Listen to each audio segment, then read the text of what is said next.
So, you think you're untouchable? Word life. This is basic thugonomics. This is basic thugonomics. Word life. What up? It's your boy Cheeber in reaction. Today is Wrestling Wednesday. About to check out this video called "Why WWE Fans Started Booing John Cena." This has always been the mystery to this day. I never understood at all, man. Till this day, I don't care what way it was explained. I would never understood it. But let's see this. I just want to see this explanation of this man because I never understood why folks started hating on him as well too. I mean, sadly, that was like attributed of part of why folks didn't like faces no more as well too because that situation and the Roman situation. They was doing the same thing with Roma. I never understood that either as well too. The PG eras or everything. That's why folks sadly started leaning towards the heels more than faces. I kind of wish the Attitude and Reference Graphics Attitude comes back as well too. Right now is doing a good job with LA Knight, and possibly if it's the other way around and Cole turns on MJF might bring it as well too. So anyway, let's check out why WWE fans who's around here was a good rivalry to the late great Bray Wyatt as well too, especially with the Funhouse match as well too. But anyway, Firefly Funhouse match. But anyway, let's see why. And he has multiple feuds with him as well too, doing Bray Wyatt other than the Fiend. So let's see why WWE fans started booing John Cena. Let's get it. And the infamous with Bray was he got the whole world in his hand. But anyway, let's get it. This spot's Sportskeeda, by the way. The champ.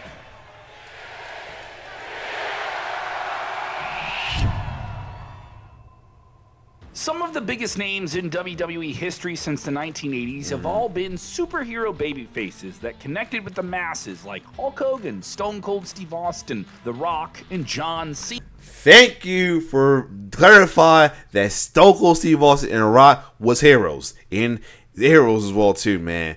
Reason why I say that because a lot of folks like to find ways to twist that shit around so much, but thank you for some purpose that still looked at them as heroes, and they was, or even anti-heroes at that too, not looking at them as heroes that fans love and all that stuff. They was faces. They would actually turn faces. Thank you. These are the guys who really gravitated fans into the arenas, pay-per-views, and television shows.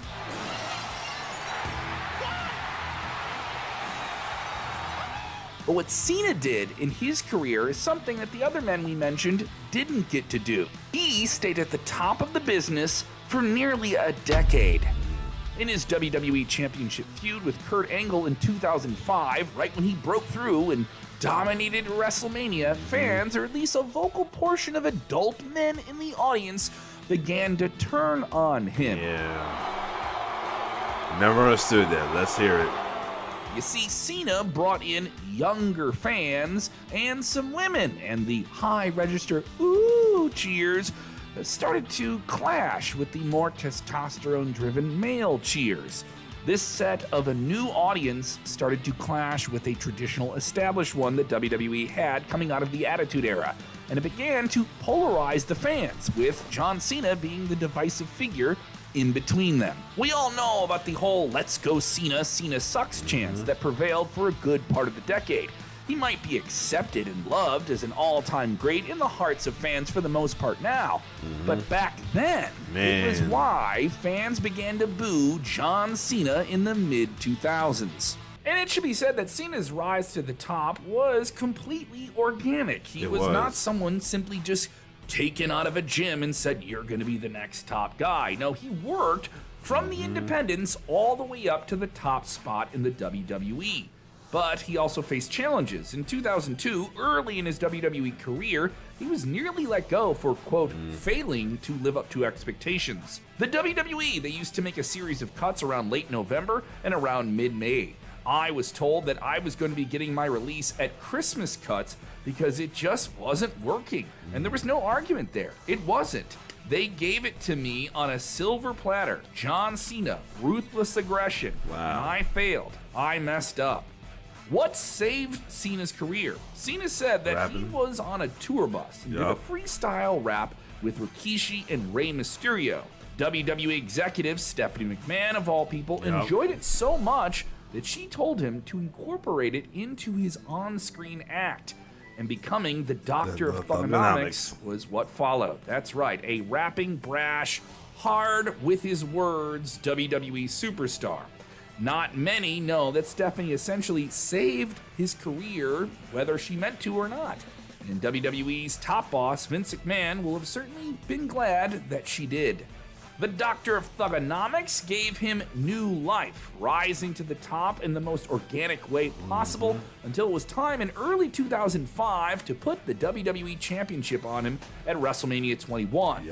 John Cena wasn't the only up-and-coming superstar to capture World Championship gold that year at WrestleMania 21. The Animal Batista turned on Triple H and captured the world title over on Raw, while Cena held down the WWE title on SmackDown. WWE. That was a great year when both of them, and top of that, both were the top faces at the time too, holding out for both brands. That was awesome, man. It's kind of rare at the time too, now too, especially with certain tribal cleavers on this long, extremely overdone long title run.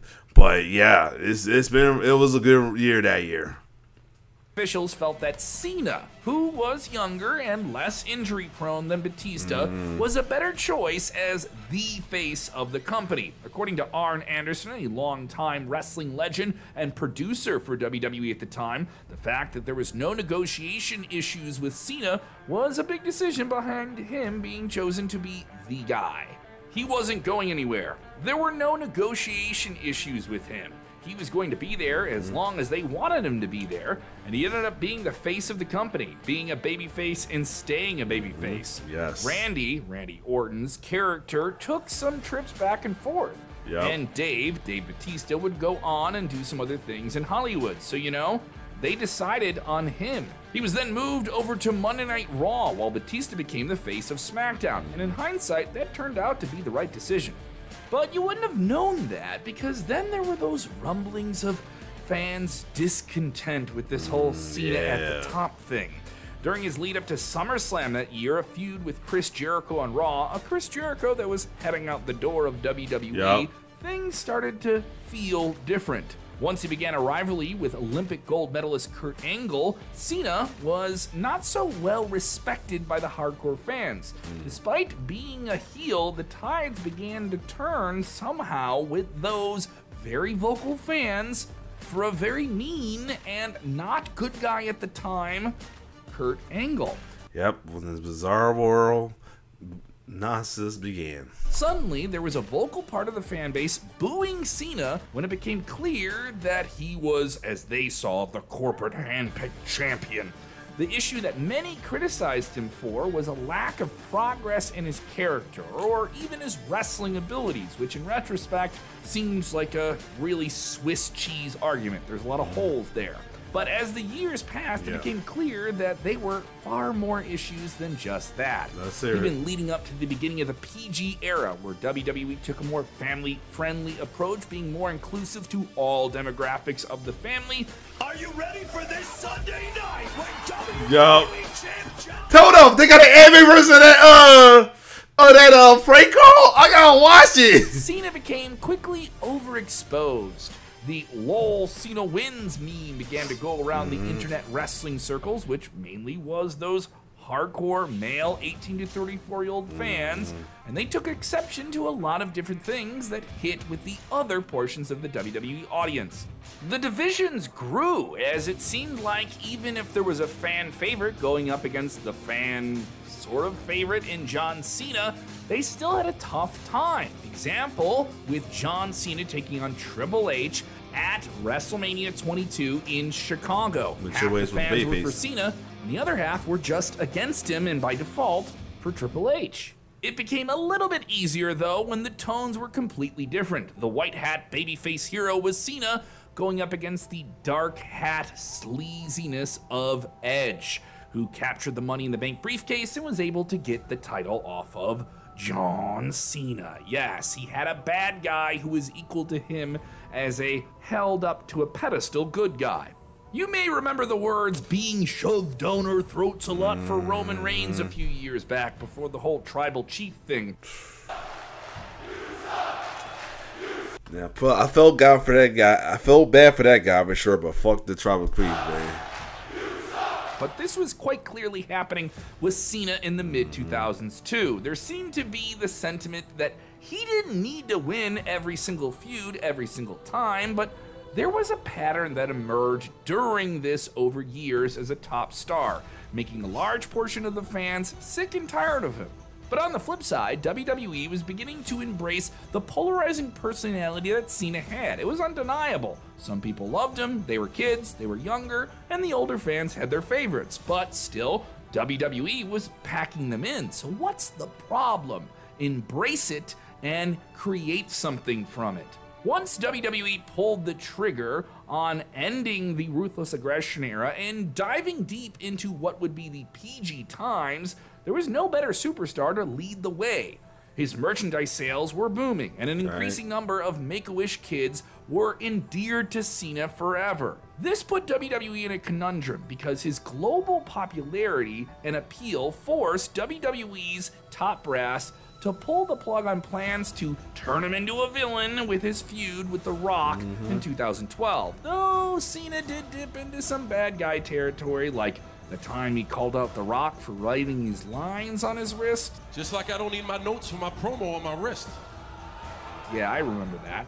And fans got to pick their favorites in that one. It wasn't just one guy's a good guy, one guy's the bad guy, and WWE saw this, especially with the growing wealth that was social media at the time. Still, there are superstars that didn't benefit or come out on top of a John Cena feud, like Wade Barrett, Umaga, Damian Sandow, and Bray Wyatt. It's hard not to be mad for them when you love those guys and you're just so tired of John Cena and his baseball caps and camo shorts. Ooh, yeah.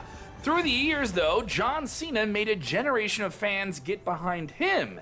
And once he kind of took a step back a bit in 2015, there was a more favorable opinion of him. People kind of grew to understand that John Cena was the locker room captain. John Cena was the guy that got WWE through the good chunk of the past few years. And John Cena was someone that was bringing in new wrestling fans, even if they were chanting John Cena sucks in 2023, because he simply doesn't suck.